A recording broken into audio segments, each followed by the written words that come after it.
Hola, ¿cómo están? El presidente de Estados Unidos en recientes declaraciones ha señalado que no está ni del lado de Kiev ni el de Rusia, una narrativa que pareciera esconder su fracaso al intentar poner fin al conflicto al este de Europa que el propio Estados Unidos ha desatado con la expansión de la OTAN, presionando inclusive con la aplicación de aranceles, plazos fatales de hasta 50 días. Hoy vamos a analizar todos estos escenarios con nuestro invitado, Fabricio Casari. Así inicia el mapa, un conflicto sin solución. Hoy lo vemos. Bienvenidos.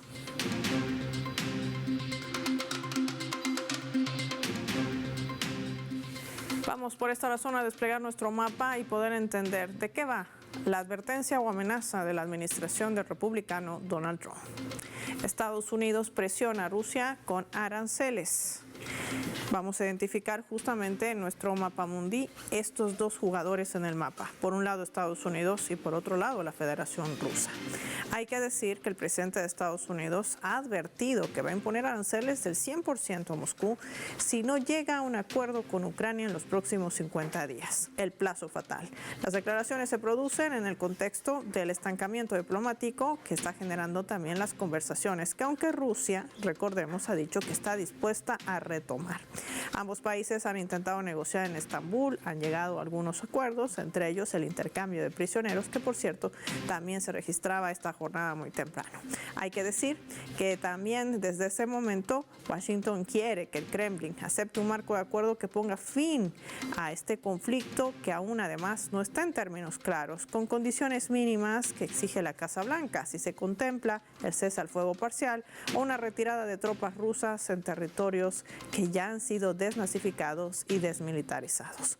Hay que recordar que el mes de abril pasado, cuando Donald Trump anunciaba una batería de sanciones arancelarias para gran parte del mundo, decidió en ese momento, en medio de su guerra arancelaria, excluir a Rusia, justificando que sobre ese país ya pesan muchas sanciones financieras.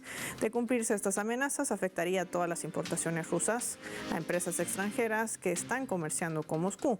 Hablamos de operaciones bancarias, navieras, productos rusos, contratos de energía, fertilizantes, materiales industriales directamente que tiene vínculos con el gigante asiático, la India, Vietnam, Sudáfrica, Turquía, Emiratos Árabes Unidos, Tailandia, Uzbekistán, entre otros países. El objetivo, como siempre, de Trump es generar un quiebre a la economía de la Federación Rusa y también golpear en gran medida las exportaciones de gas y de petróleo, que por cierto, pese a toda esta crisis ucraniana, no ha dejado de exportar la Federación Rusa. ¿Qué hay detrás, sin embargo, de todo este movimiento? Lo vamos a analizar con nuestro invitado.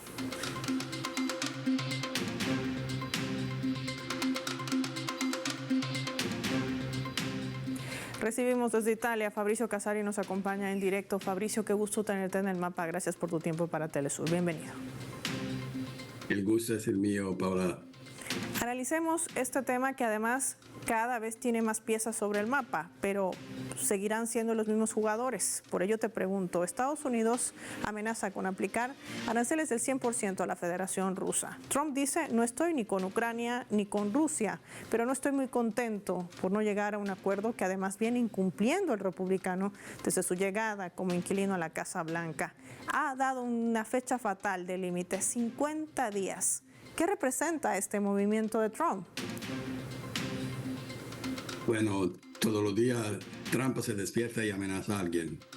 Yo creo que con la excepción de Sri Lanka o Tailandia, todo el resto del mundo ha sido ya amenazado en pocos meses de gobierno. Así que de por sí el hecho que él amenace no significa ni que sea algo nuevo ni que sea algo serio, sobre todo. Rusia ya tiene 1.800 tipos de sanciones distintas. Es el país más sancionado al mundo. Y hasta el momento no le ha dado mayores problemas, porque simplemente ha diversificado su cartera de exportación. La verdad es que hay un tema fundamental que lo atlantista le cuesta entender.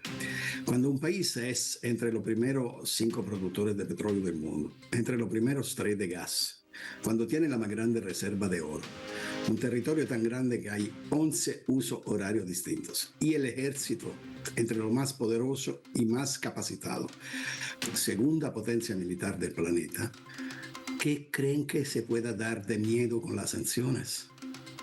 De verdad, yo es algo que no entiendo. Es como que yo me fuera delante de un boxeador profesional y le diría, cállate porque si no te doy un puño. Sí. Ahora, Fabricio, con todo este contexto, y tú nos dices, ya lo hemos visto además, desde el despliegue de esta operación militar especial de Rusia para desmilitarizar y desnazificar Ucrania, que las sanciones no han causado el efecto que tenía planeado Occidente a la cabeza de Estados Unidos. Tenga la administración que tenga, sea Joe Biden o sea Donald Trump. Lo cierto es que la OTAN sale también al frente en medio de este juego geopolítico, no solamente porque le dijo papi a Trump durante su encuentro, recordemos que generó también bastante polémica el hecho de que también ahora quizás esta medida apunta a terceros países. Mark Rutte decía que podrían emitir aranceles secundarios a China, a la India y Brasil si siguen comerciando con Rusia. ¿Qué hay detrás de todo este movimiento que inclusive algunos dicen que podría ser una medida desesperada? Ahora solo quiero recordar que ya el 73% de la población mundial está bajo sanciones de los Estados Unidos y el 59% también de la Unión Europea. Ahora, lo que me da risa es que si tú le agregas también India y Brasil, o sea, estás hablando del mundo entero bajo sanciones. Mi pregunta es, ¿de quién compra y a quién vende Estados Unidos si todo el mundo lo tiene sancionado? Si la entera población mundial casi, o más o menos casi, está sancionada, ¿con quién comercia Estados Unidos?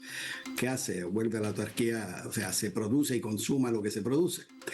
Es decir, eso es ya es un circo y con un payaso que se levanta y dice, bueno, yo soy el dueño del mundo, ¿quién no está conmigo? Demoran normalmente 2 horas, 2 días, 1 día y medio, y ya después la realidad hay alguien que está detrás de él que lo llama, lo saca por una oreja y le dice, mira, te voy a explicar cómo está el mundo. Toma el caso, por ejemplo, de los misiles Patriots, de las baterías antimisiles Patriots. Antes tenía que dárselo él y después dijo, no, pero se lo vamos a dar a través de OTAN, porque el precio de cada batería es espantoso y la economía norteamericana no está capacitada para mayor compromisos, ya está prácticamente casi muy cerquita del default. Lo dice el presidente de la Federal Reserve, no lo estoy diciendo yo. Ahora, cuando le dice a la OTAN, bueno, ok, se lo damos, pero que se vaya de la escolta de los almacenes de la OTAN y no del mío, o que los europeos le compren, los europeos que son voluntarios y grandes animadores del conflicto con Rusia ya dijeron, no, nosotros no. Que Ucrania está pareciendo a aquel tipo de señoras que en el día todo hacen caso de no conocer y en la noche quieren salir a verla. Entonces, es penoso que todo esto camine encima de la vida de decenas de miles de ucranianos. No haya habido un día entre año y pico de guerra en que la suerte de esta guerra ha parecido diferente de la que es decir, de una victoria política, militar e incluso comercial y económica de Rusia y en el terreno de una derrota aplastante de la OTAN y no de Ucrania, porque detrás de Ucrania está toda la Alianza Atlántica. La verdad en el terreno es esto. Esa es la verdad del terreno, dice nuestro invitado Fabricio Casari. Vamos nosotros a marcar una pausa, Fabricio. Cuando regresemos, me gustaría profundizar este otro escenario, la otra cara de la moneda, que tiene que ver justamente con el bloque europeo.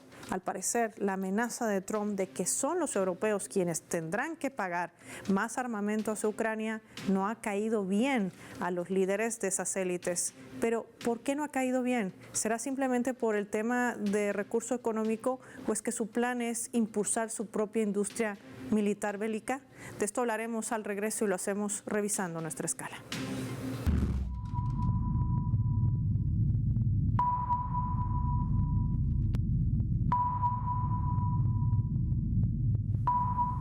Desde el portal web de Sputnik, que está titulando de la siguiente manera, una cadena aliada también de nuestra multiplataforma Telesur, que prepara un ataque de falsa bandera con sustancias químicas en la República Popular de Donetsk para culpar a Rusia.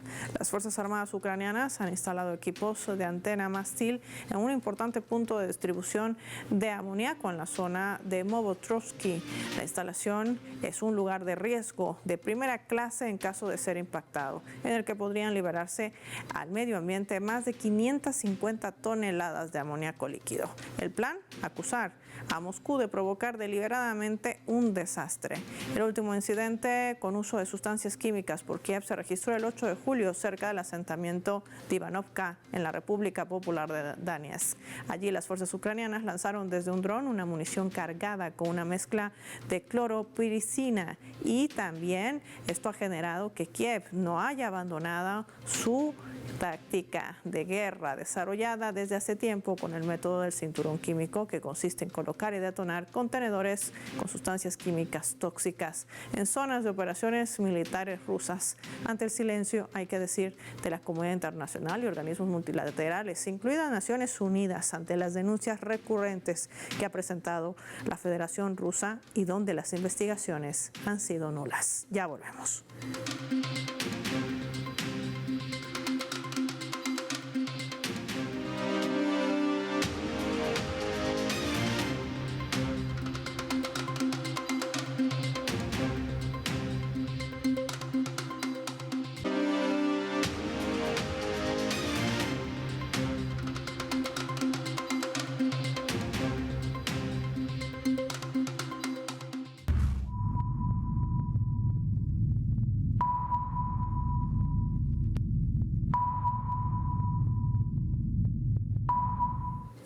Vamos a sumar otro elemento también para el análisis a través de la fotografía. Francia, Italia, República Checa y Hungría se oponen al acuerdo anunciado por el presidente de Estados Unidos, Donald Trump, para que los países europeos sean los que paguen el envío de armamento y aquellos equipos militares que va a proveer Estados Unidos al régimen de Kiev. Y estaría generando esto ya un tema de división. Según las fuentes consultadas, París, la Francia de Emmanuel Macron, se opone a financiar estas compras, ya que se esfuerza también por desarrollar su propia industria de defensa con compras locales. Roma no seguirá el ejemplo de Berlín y no se sumará a la iniciativa, ya que por un lado prácticamente no tiene oportunidades presupuestarias, aunque esto también ha generado divisiones. Hay posiciones que dicen que Italia no debería dejar sola a Kiev. Praga anunció que el país se enfocará en otros métodos de brindar apoyo a Ucrania y desde Hungría aseguraron que el dinero, las armas y los soldados no van a ir a territorio ucraniano.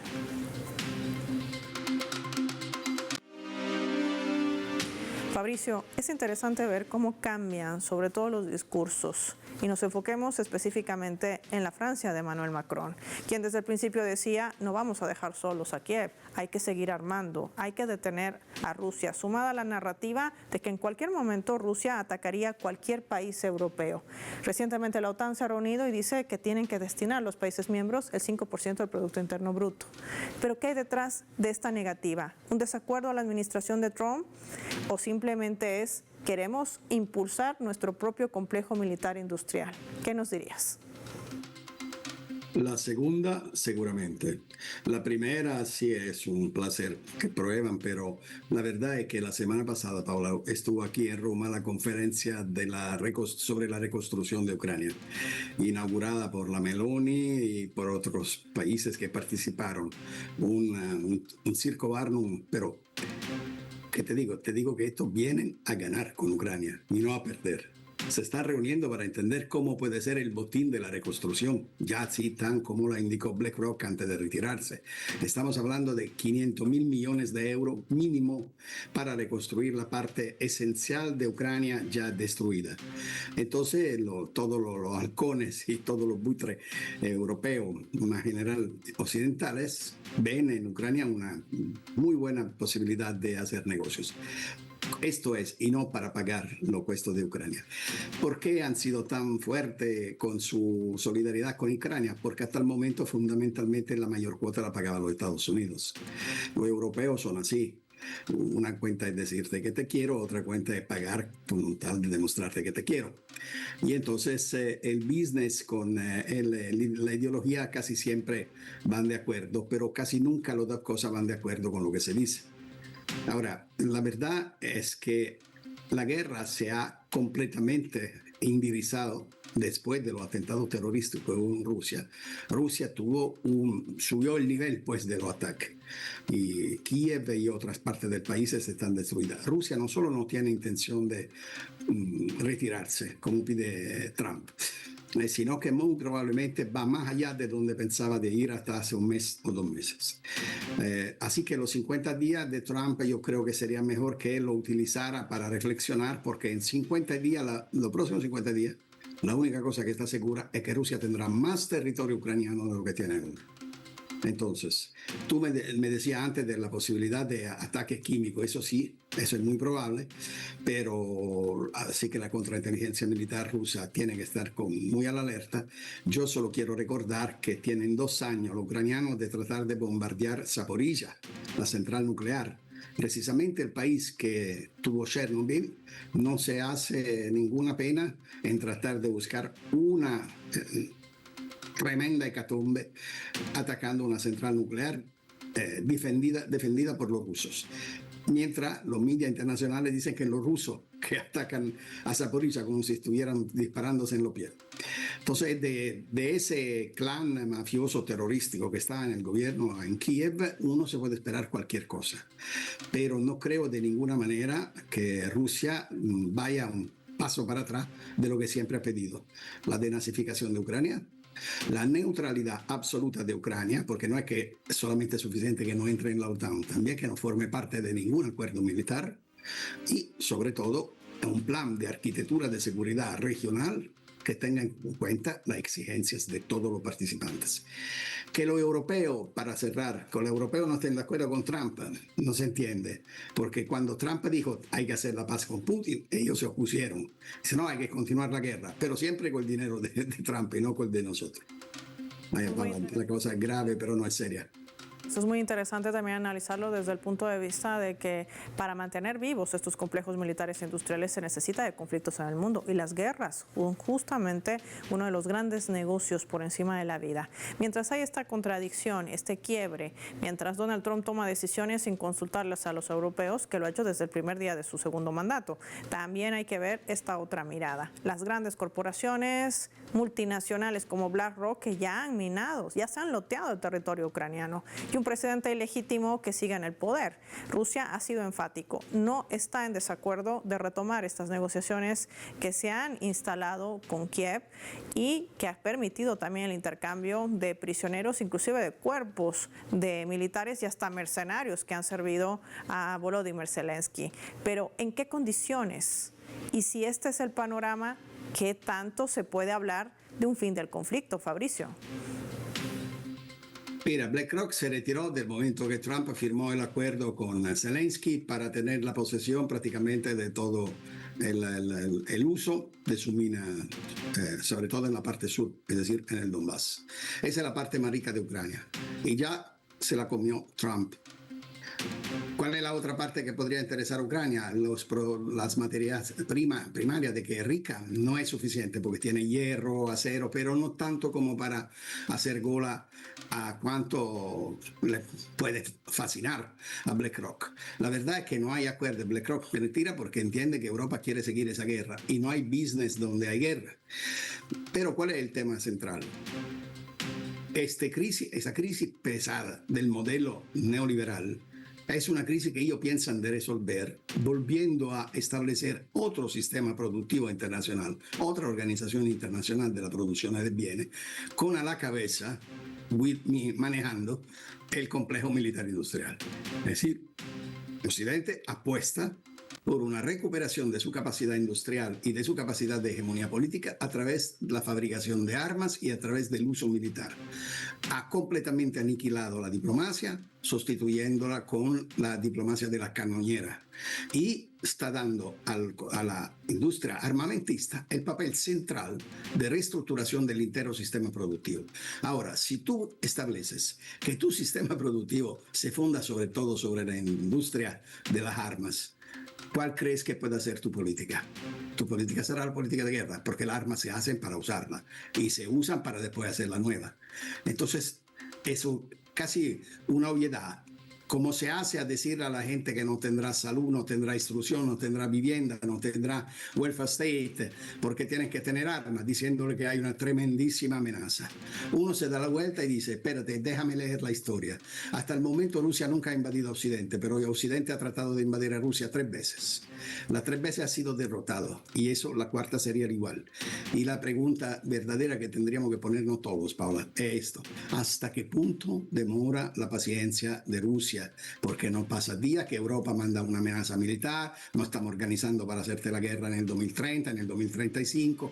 Yo creo que los alemanes, particularmente el nazi Merz, debe estar tranquilo, que esta vez Rusia no lo espera en Stalingrado. No, probablemente no. Actuará mucho más adelante que ellos.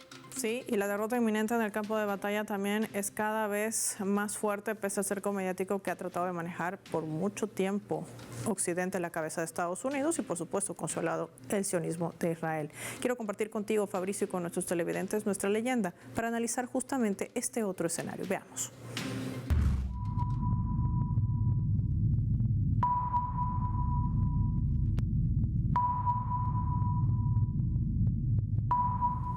En su reciente conferencia de prensa, la portavoz del Ministerio de Asuntos Exteriores de Rusia, María Zaharova, sentenciaba esto de manera puntual. Rusia se considera con derecho, escúchese bien, a utilizar sus armas contra las instalaciones militares de aquellos países que permitan el uso de sus armas contra Rusia. En caso de una mayor escalada del conflicto, responderemos con decisión y de forma recíproca. Esto también coloca un escenario quizás de banderas rojas, Fabricio. Rusia dice, estamos dispuestos a ir más allá. ¿A quién le interesa que haya una escalada de conflicto? Rusia simple y sencillamente dice, yo estoy buscando una solución política en vez que una solución militar. Pero si a ustedes tanto les gusta la idea de una solución militar, ok, nosotros sabemos atacar lo que nos ataca, sabemos destruir lo que nos quiere destruir. Esto es lo que le está diciendo fundamentalmente. Y por otro lado, me da risa, hoy veo que firmaron un acuerdo entre Alemania y Gran Bretaña para una asistencia militar recíproca, jurando que el enemigo es el mismo y después pienso a la reserva nuclear de Francia y Alemania y no alcanza ni el 5% del armamento nuclear de Rusia. Entonces, ¿de qué cosa estamos hablando? Yo creo que no tiene sentido y no es de políticos, no es de estadistas estar solo y siempre hablando de guerra. ¿Qué propone Rusia? Al fin, ¿qué propone? ¿Le gustaría a Alemania que, por ejemplo, se pusieran misiles rusos a 30 kilómetros, 50 kilómetros de la frontera con Berlín? Porque si le gustaría, se puede encontrar un arreglo en este sentido. ¿O le gustaría a Inglaterra que en Irlanda estuvieran baterías de misiles rusos? ¿O a Estados Unidos le gustaría que estuvieran en México o en Cuba misiles rusos? No. Pero sí, sin embargo, hay que aceptar que la amenaza militar frecuente delante de Moscú. Moscú está diciendo, eso no se puede más. Ya no tienen la capacidad ni política, ni militar, ni de ninguna otra clase de venirnos a amenazar a nuestra frontera, cuando desde el 2021 por lo menos la OTAN lleva en su documentación oficial la estrategia que se llama fundamentalmente destruir a la Federación Rusa, es decir, proporcionar una derrota militar a Moscú. Y entonces con ese documento y con todo lo que me haces, ¿tú crees que yo estoy parado? Obviamente, la cuestión de la seguridad rusa es una cuestión muy seria, así como muy serios son los rusos. No hacen programas muy belicosos, no tienen esa forma de hablar muy occidental que parece salido de una película de western. Absolutamente no, pero han demostrado a lo largo de la historia que no son capaces de perderla, una guerra. Jamás han perdido una. Entonces yo creo que la OTAN, que solo ha perdido guerra, nunca ne ha ganado uno. Bueno, si se quiere decir que es ganar lo de Irak, donde no tiene ni la capacidad de controlar la mitad del país, mucho menos diría Libia, y lo mismo se puede decir por Siria, aparte de la derrota estratégica en Afganistán. Entonces yo creo que a veces uno debería sentarse, ver el panorama y decir, a ver, nosotros qué estamos en capacidad de hacer. ¿Qué han hecho en 3 años? Llenar de bombas, de instructores militares, de repartos militares, de financiamientos, de cualquier sustentamiento político diplomático a Ucrania. Resultado, Cada día que pasa, menos Ucrania está en la disposición de Kiev y más está ocupada por tropas rusas. Hasta un idiota a un punto dice, bueno, evidentemente esa estrategia no funciona. Evidentemente mejor salirnos diplomáticamente y políticamente con Rusia en vez que buscarse otra derrota más de la que ya hemos tenido. Esta sensatez, ese buen sentido mínimo, no parecen existir dentro de las cancillerías europeas. ¿Pero por qué? Porque, como lo repito, los grandes fondos internacionales que dirigen la reestructuración del sistema industrial del capitalismo de este tercer milenio han establecido que son las armas y el complejo farmacológico. Son los dos sectores donde va a capacitarse de mayor provecho y de mayor plusvalía las actividades de los grandes fondos especulativos. Y entonces es ahí que se va hacia la guerra. Y no hay otra. Lo importante para ellos es que haya guerra. No importa si hay la posibilidad de que se gane o que se pierda. Lo importante es que haya guerra. ¿Confiando en qué cosa? Confiando en la madurez y en el buen sentido ruso, que decide de no tomar en serio las palabras que dicen en Europa. El día que lo hace, Europa ya deja de hablar. Esto está claro. Y eso también deja en claro quién quiere la guerra y quién quiere la paz. Gracias, Fabrizio Casari, como siempre, por compartir tu análisis con nuestros televidentes. Finaliza el programa y lo hacemos revisando nuestros vectores.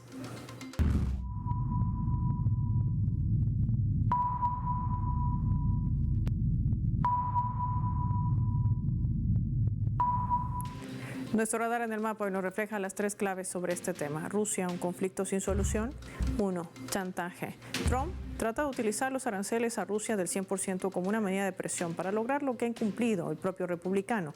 Una paz que no está minada por la Federación Rusa, sino por el propio Kiev, que ha violado los acuerdos de Minsk y que le ha servido de cómplice para el avance de la OTAN en la región. 2. Negativa europea. 4 países de Europa se han negado al plan de Trump armar a Ucrania, pero Europa tendría que pagar este armamento para el régimen de Zelensky. Francia, sí, la de Emmanuel Macron, se niega a financiar y no solamente es un tema de números y presupuesto, va más allá. Está apuntando a desarrollar su propia industria armamentística con compras locales. Está luchando por aumentar su gasto en defensa y lo hace además en medio de recortes presupuestarios para intentar frenar su creciente déficit. 3. Sin salida. Así queda el régimen de Kiev, sin alternativas para seguir con el conflicto que está perdiendo Occidente, sumada a la insistente narrativa de un ataque directo de Rusia a cualquier país europeo. El justificativo perfecto para incrementar su gasto en defensa y destinar el 5% de su Producto Interno Bruto a la OTAN. Por eso fuerza el escenario para involucrarse y manejar directamente armas bélicas al interior de Rusia. Y eso no lo va a permitir la Federación. Pareciera que escalar el conflicto sería la única manera de que Zelensky y el plan belicista de la OTAN puedan sobrevivir. Soy Paola Pérez y nos vemos en una próxima edición del Mapa.